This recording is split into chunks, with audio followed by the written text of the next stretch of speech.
The will is already open when Dennis reaches across the dining table and pulls it toward himself like it was always meant for him. No warning. No discussion.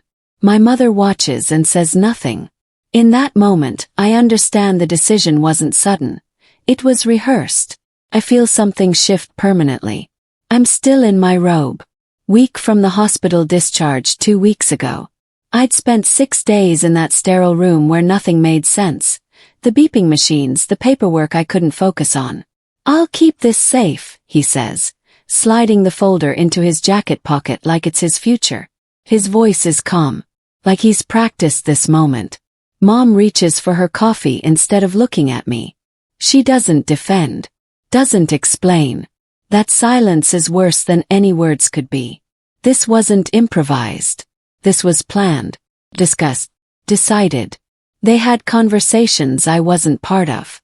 They made choices about my future while I was medicated and vulnerable in a hospital bed. Okay, I say quietly. The word feels hollow in my mouth. Dennis exhales visibly, his shoulders dropping. He looks relieved. Actually relieved. Like he'd been bracing for a fight that never came. Like he expected anger or tears or desperate questions. That's when I know. I'm not going to fight. Not yet. Not like they expect. I'm going to watch. I'm going to listen. And I'm going to remember every single moment of this. I don't react the way they expect. My brother relaxes into his chair. He's convinced himself he's won and the winning makes him careless. My mother keeps busy, clearing dishes, wiping the table, anything except making eye contact. Her hands shake slightly. That tells me everything. She knows this is wrong. They mistake my stillness for surrender. They think I've accepted what happened. My mother finally looks at me. Apologetic. Afraid. I stand up slowly and excuse myself to the kitchen. The medication still makes me unsteady, but I hide it. In that moment alone, my hands start shaking. Not from medication. From anger so cold it feels like peace. They think they've already won. They don't realize I'm memorizing every word, every pause, every subtle lie they're building on top of the truth. They don't know that I'm starting to understand exactly what they've done. And they have no idea what comes next. I remember the hospital room. Room 412. The monitors beeping like a soundtrack to my helplessness. The paperwork the nurse handed me that I couldn't read. Not because I couldn't see the words, but because my mind wouldn't hold them. Everything was sliding off the edges like water through my fingers. Dennis sat in the plastic chair beside the bed. His laptop open. His expression serious and trustworthy. "Don't worry," he'd said on the 3rd day when I was barely conscious. "I'll handle things. Just focus on getting better." And I believed him. I believed my brother. I believed that he loved me enough to put aside his own life and sit in that uncomfortable chair and manage my chaos for me. That trust becomes the most expensive thing I've ever given away. More expensive than money. More expensive than the documents he stole. That trust is what makes this betrayal burn. I was admitted for severe anxiety and medication complications. 5 days lost to fog. The doctors kept adjusting my medications. Everything was confusion and fear. Dennis was there every day, looking concerned while he spoke to doctors in hushed tones, taking notes on his laptop, making calls, always present in a way that felt like love. I thought he was protecting me. I was grateful. I didn't understand that he was positioning himself, building a narrative with medical staff. Establishing himself as the responsible one. The hospital discharge papers sit by my bed. I never read them carefully. Too grateful to be leaving. Too relieved to be home. That's the part that haunts me now. Not what he did, but how easily he did it while I was at my most vulnerable. How he weaponized my trust. Piece by piece, I learn what was finalized without me. Power of attorney document. Changes to account access. Something about a conservatorship that was temporary, but written as permanent. I find documents in Dad's old desk drawer that shouldn't exist. My brother explains too quickly when I finally ask about the account statements that don't match my records. He speaks in a rush, like he needs to get the words out before I can process them and see through them. His jaw tightens. His voice becomes defensive. My mother repeats his language exactly, the same phrases in the same order, like she's memorized a script, like they've practiced this conversation. It was just to protect you, just while you were recovering, just temporary. But temporary things aren't filed with courts. Temporary things don't require legal documentation. Temporary is a word you use when something might change. When you're unsure. When you're giving it a trial run. This was written to last forever. I find the documents hidden. Not carefully hidden, but in a desk drawer behind old tax returns from 15 years ago. The dates on them are from while I was hospitalized. The signatures. My signature looks wrong. Shaky. Like I was medicated when I signed, or didn't understand what I was signing. Like my hands weren't steady enough to make my name look like my name. I remember none of it. Not a single moment. You signed these, Dennis says when I confront him directly. He's defensive now. The smooth confidence is cracking. You agreed to it. You said you wanted me to handle things. But I don't remember agreeing. And he knows I don't remember. That's the whole point. That was always the point. He counted on my mind being too foggy to remember. He counted on my gratitude blinding me to what was actually happening. I was medicated, I say quietly. The doctors said you were competent enough to make medical decisions, he counters. But not legal decisions. Not financial decisions. That's different and you know it. He doesn't answer. His silence is admission. Relatives begin speaking to me differently. My aunt calls, and her voice is careful, distant. My uncle stops asking my opinion about family decisions. At my cousin's birthday dinner, people look at me like I'm fragile. I realize my brother has already told a story where I'm unreliable, emotional, incapable, and it's working. How are you doing? People ask, but it's the way you ask someone who's lost something. Like I should be grateful they're asking. Dennis has been busy. He's told them about my hospitalization. About my issues. About how he stepped in to help. He's framed himself as the responsible one. Careful. Trustworthy. Looking out for family when nobody else could. And he's framed me as the cautionary tale. The sister who had a breakdown. The one who can't be trusted. The one who's lucky she has someone like Dennis. The narrative is already written by the time I understand what's happening. I can see it in the way people treat me now. They're grateful they're not me. They're glad someone's handling things. They pity me. My mother knows the truth, and she's not correcting him. That's what hurts the most. Not the betrayal. The enablement. She's letting him rewrite our family story, and she's not defending me. She's just watching it happen and saying nothing. I catch her watching me sometimes. Guilt written across her face like graffiti. But guilt isn't the same as truth. And truth is what I need. The story they're telling is a lie. But lies gain power when nobody speaks against them. They grow stronger in silence. They become truth just because they're repeated enough times. So I stay quiet and listen. And I let them think they're winning. I open the files I kept without knowing why. Old text messages from months before everything happened. Voicemails from the hospital that I never deleted. Calendar entries marked with dates and times of conversations I didn't understand at the time. I never thought I'd need them. I was never the kind of person who collected evidence against her own family. But something in my gut, something deeper than logic, told me to save them. I start lining them up beside my medical records. I make a timeline on my laptop, careful to use a password he doesn't know. And the overlap is undeniable, unmissable. Fleming.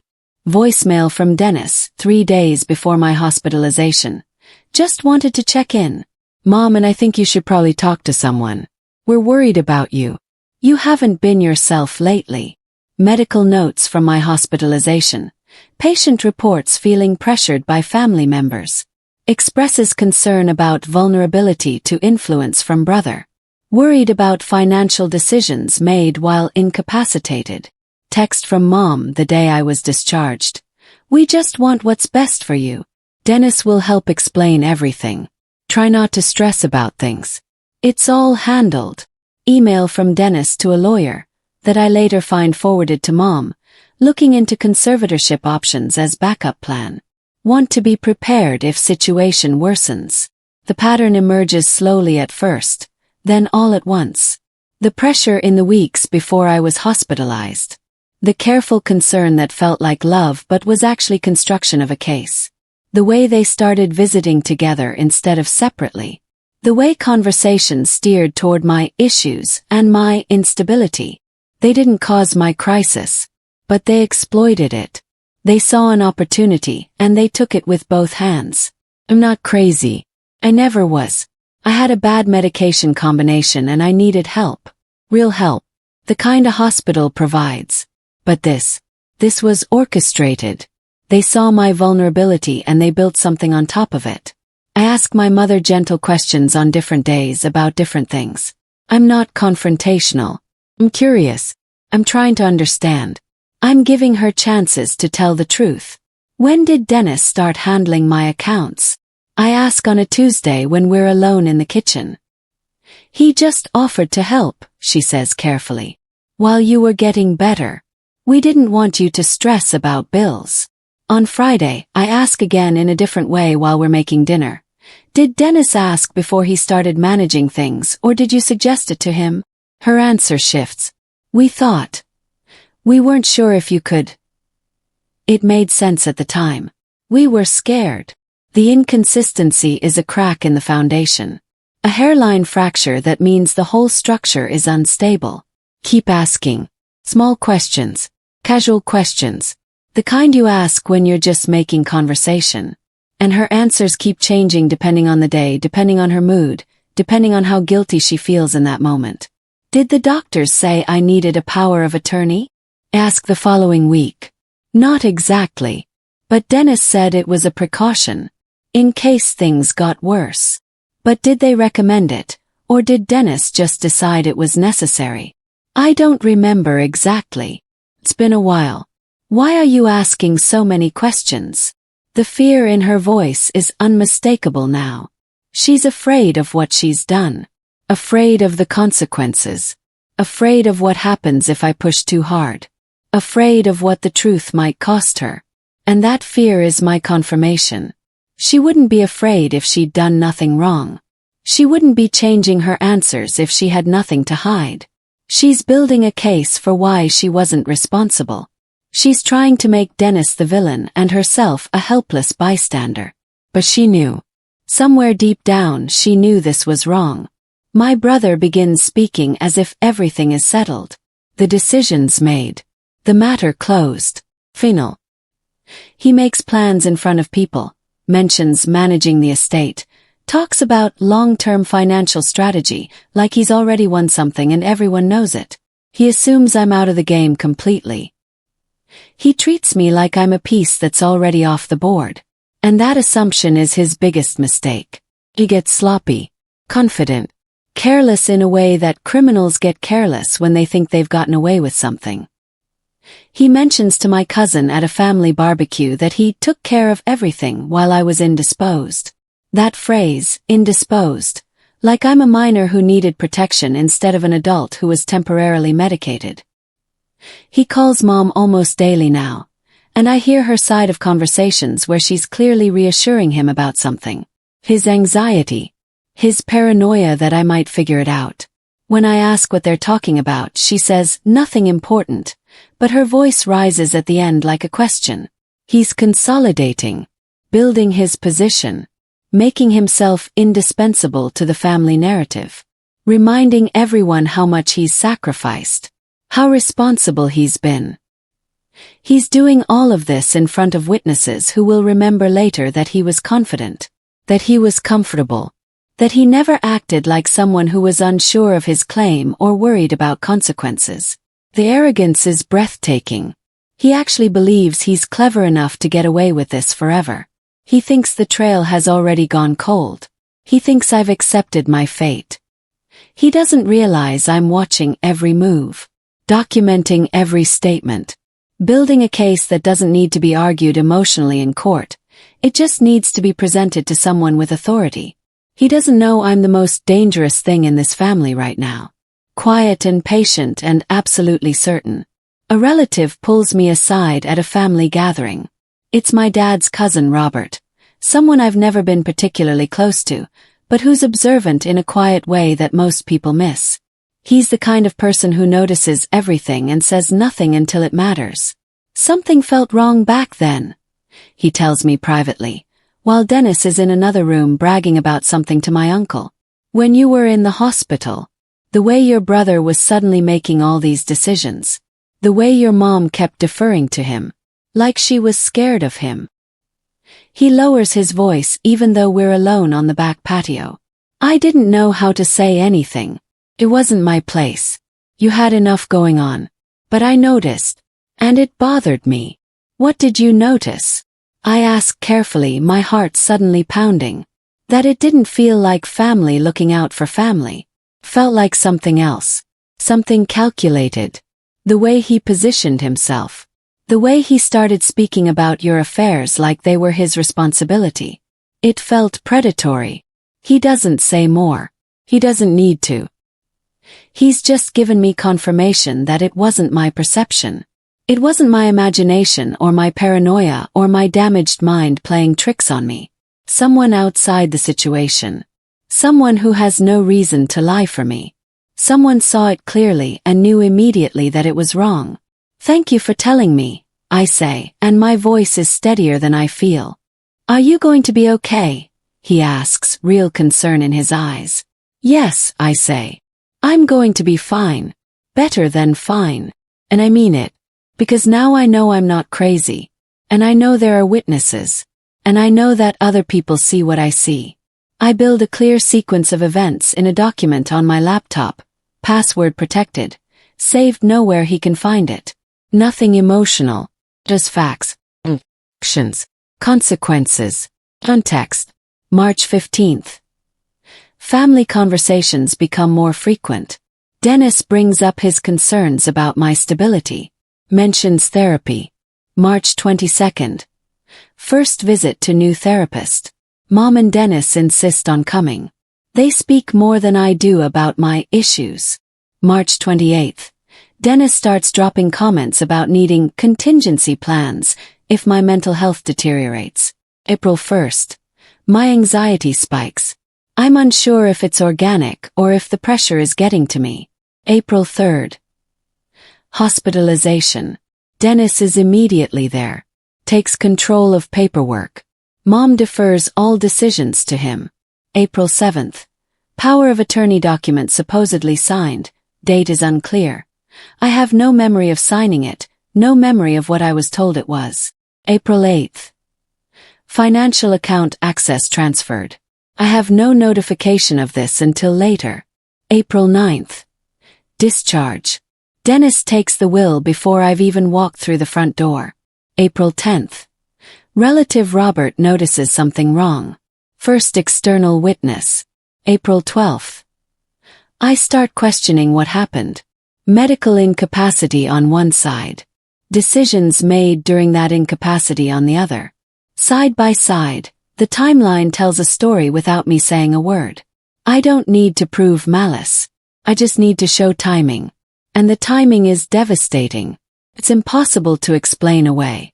It's impossible to justify. Smiles return at a family dinner, but they're tighter now. More careful. More fragile. Dennis talks too much, filling silences that nobody else is rushing to break. He tells stories about managing things, about how responsible he's been, about how much he's sacrificed for the family. He's performing for an audience that stopped believing the performance. My mother watches me instead of him now. I catch her doing it repeatedly throughout the evening. She's waiting for me to explode. Waiting for me to accuse him publicly. Waiting for the confrontation she thinks is inevitable and deserved. I smile at her. Stay calm. I eat my food and laugh at jokes and act like nothing is wrong. And I let her worry about what I might do. My cousins exchange glances when they think nobody's looking. They can feel something shifting in the room like a change in air pressure before a storm. They sense that the story they've been told isn't matching the person sitting in front of them. The broken sister they were told about. She looks fine. She looks smart. She looks angry in a way that's completely controlled. I'm not broken. I'm not fragile. I'm not the sister who needed saving. I'm the sister who's been paying attention the whole time. I notice Dennis's explanation changes depending on who's listening. To my aunt, he says, "The doctors recommended it as a precaution." To my uncle, he says, "Mom asked me to handle it because she was overwhelmed." To my cousin, he says, "It was temporary just while she was recovering. We planned to reverse it." The core stays the same. He did it to help me. He tells himself he did the right thing, but the justification shifts like sand in the wind. Each version is slightly different. Each version contradicts the others. A lie that has to keep evolving to survive isn't a lie that can last. A story that changes every time you tell it is a story that will eventually collapse under its own weight. I write down each version. I note the dates he told them and to whom. I catalog the inconsistencies in a spreadsheet. I create a document titled Dennis's Statements, with direct quotes and timestamps. When he finally has to explain himself to someone who matters, someone with authority, someone without emotional investment, someone trained to spot liars, these versions are going to contradict each other so violently that he won't be able to unsay any of them. He's built his case on a foundation that only works if I stay silent, only works if I stay scared, only works if I accept what he's done. I'm about to stop being silent, but not yet, not until I have everything I need. I find a document signed solely by my mother, one that required both of us according to the original legal language, one that required my signature to be valid, a document that transferred significant assets. But it only has her signature. His signature is on it as a witness, but mine is missing. That's the moment it stops being emotional and becomes factual. That's the moment it stops being he said, she said, and becomes legally provable. That's the moment it becomes fraud. I hold the paper in my hands and I understand the full weight of what they've done. They weren't just taking advantage of my vulnerability. They weren't just being greedy or opportunistic or selfish. They were breaking the law. My brother didn't just betray me as family. He broke laws designed to protect people like me. People who are medicated. People who are vulnerable. People who can't protect themselves. And he made a mistake. He got sloppy. He didn't dot every I. He didn't cross every T. That mistake is about to destroy everything he built. I stop asking questions. I stop investigating openly. I stop taking notes where anyone can see me. I start acting like I've accepted what happened. Like I'm moving on. Like I've forgiven them. That's when they stop being careful. Conversations get sloppy. Assumptions get loud. Dennis mentions in front of witnesses that he's protected everything, and that I should be grateful. My mother admits to my aunt that it was probably wrong, but we didn't know what else to do. She actually says probably wrong. Like the law was a suggestion. Like committing fraud was a difficult choice instead than a decision to break the law. I record nothing. Just listen. Memorize. Remember. The rope they're hanging themselves with gets longer every single day. They're adding to it. They're tying knots in it. They're making sure there's no way to explain this away. Buried in the paperwork. In a legal document filed with the court that I finally obtained through my therapist's help, is a clause addressing incapacity. It says clearly, any decisions made while the person is determined to be incapacitated must be reviewed and approved by a neutral third party before they take effect. Dennis never obtained that approval. Nobody obtained it. Nobody reviewed anything. Nobody checked anything. Nobody followed the law. Changes everything. It makes what they did not just morally wrong but legally indefensible. My brother announces plans to extended family. Big plans. Major plans. Confident plans that he presents like they're already fact. He ties his credibility to an outcome he hasn't actually secured. He's betting everything on the fact that nobody will check behind him. He's telling people at work that the financial arrangements are final, that it's all settled, that I've agreed to everything and signed off on it. He's telling people I'm grateful. He's making promises based on lies. And he's making them in front of people who will remember them when everything falls apart. She asks me to let it go. Privately. In the kitchen when nobody else is listening. For the family, she says. Let's just move forward. Nobody needs to know about all this. I realize she's afraid of what happens if I don't. She's not asking because she's protecting me. She's asking because she's protecting herself. And Dennis. Mom, I say quietly, did you actually read the documents before they were filed with the court? She doesn't answer. Her silence is an answer in itself. Would you have signed them if I hadn't been hospitalized? Of course not, she says. But you were so vulnerable and we were scared. I know. But that was the point, wasn't it? That's exactly why he did it. Because I was vulnerable. She leaves the room, and I know it's because she can't defend what she's done. Because the truth is indefensible. I finally consult with a lawyer. Not a family lawyer. Not someone who knows my family or has any interest in protecting them. Stranger. Someone with no emotional investment in any of this. Someone whose only job is to look at facts and tell me what they mean. I bring the documents. Timeline. The recordings of my mother's inconsistent stories. The medical records showing exactly when I was and wasn't capable of making decisions. The document with only her signature. The lawyer reads everything carefully, takes notes, asks clarifying questions, then looks up at me and her expression is serious. This is conservatorship fraud, she says. The documents are invalid. The decisions made under them are invalid. The account transfers need to be reversed. What your brother did was illegal. Definitively. Without hesitation. Calmly and professionally. Like this is a thing she's seen before. Can I fix this? Ask. Yes, she says. And we're going to. Word spreads quietly. Not from me. From my lawyer who contacts the bank. From the bank, who contacts my brother with questions about documentation and authority. Dennis starts making phone calls. Panicked phone calls. My mother calls my aunt and starts backtracking her stories. My uncle hears about the questions and mentions it to other relatives. Conversations stop when Dennis enters rooms now. People who were treating me like I was broken are suddenly looking at him differently. The way you look at someone when you realize you've been lied to. My aunt calls me directly. What's going on? Dennis is acting strange. Your mother is crying. What did you do? Ask him about the documents, I say calmly. Ask him to explain where my signature is. My brother corners me in the kitchen at Mom's house and accuses me of rewriting history. Of creating a narrative. Of being vengeful and ungrateful and bitter about the help he tried to give me. I did everything for you, he says, and his voice is rising now. The confidence is completely gone, replaced by something desperate and angry. I sacrificed everything. And this is how you repay me. I don't raise my voice. I don't get defensive. I don't cry or yell.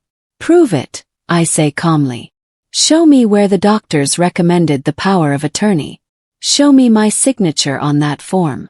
He can't produce any of it. I can't remember every detail, he says, and his voice cracks. But you remember enough to make these decisions for me? Yes. You remember enough to sign documents on my behalf, but not enough to remember why. His hands are shaking now. My lawyer has advised me not to speak with you anymore, I tell him quietly.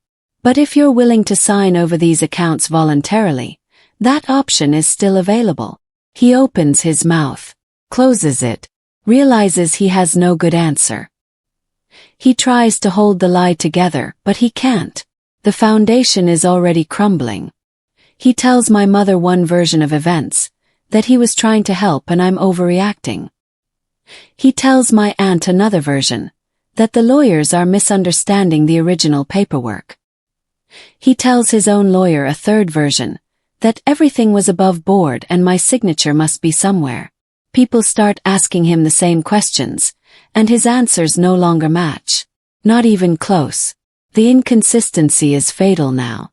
It's not a small mistake or a minor memory lapse. It's a pattern of lying, and everyone can see it. The story is falling apart under its own weight. He made this easy. His own arrogance made this easy. His assumption that he was smarter than everyone else. His certainty that he'd already won. Family meeting is scheduled at a neutral location. Dennis assumes it's procedural. Chance to explain. A chance to convince us all that he meant well and everything got confused. I know it's decisive. I know what comes next. I bring my lawyer. I bring my documents. I bring the law itself. When I lay out the facts, not accusations, just facts in chronological order, the room goes completely silent. My mother can't look at my brother anymore. Her face crumbles. My relatives understand what happened. They understand that he exploited my medication. They understand that he broke the law while I was vulnerable. I present records. Witness statements. No accusations. No emotional language. Just sequence. Just facts. On this date, I was hospitalized. On this date, the documents were filed. On this date, accounts were transferred. Here is the medical record showing I was medicated. Here is the legal requirement for third-party approval. Here is evidence that approval was never obtained. Speaks for itself. I show the document with only my mother's signature. The one that required both of us. That's fraud, I say quietly. That's the legal term. I'm not using it to hurt anyone. I'm using it because that's what it is. My lawyer presents the remedies clearly and calmly. The accounts will be restored. The documents will be invalidated. The conservatorship will be dissolved. The questions stop coming for me. They turn toward Dennis now. Where is the third-party review? Where is the evidence that the doctors recommended this? Why do your explanations keep changing? He doesn't have answers. He never did. He just had arrogance and assumed nobody would check behind him. He thought once he had the documents, they couldn't be challenged. My mother can't intervene anymore. There's nothing to intervene in. There's no version of events where she can still defend him. The law has already decided. Everything taken during my incapacity is restored. Every account, every decision, every right. My name goes back on the documents. My signature matters again. I don't celebrate. I don't feel victorious or joyful. I simply reclaim my place. I sign the new documents with a steady hand. I make my own decisions again. And then I leave with my dignity intact. My brother broke the law. My mother enabled it. I let the law decide what happened instead of anger. That's the victory. Not revenge, but restoration. I take back what was stolen. My accounts, my authority, my future. And I leave them to figure out how to live with what they've done. With the law. With their consciences. With the family members who now know exactly what kind of people they are. I'm free. And they have to live with that freedom being evidence of their guilt.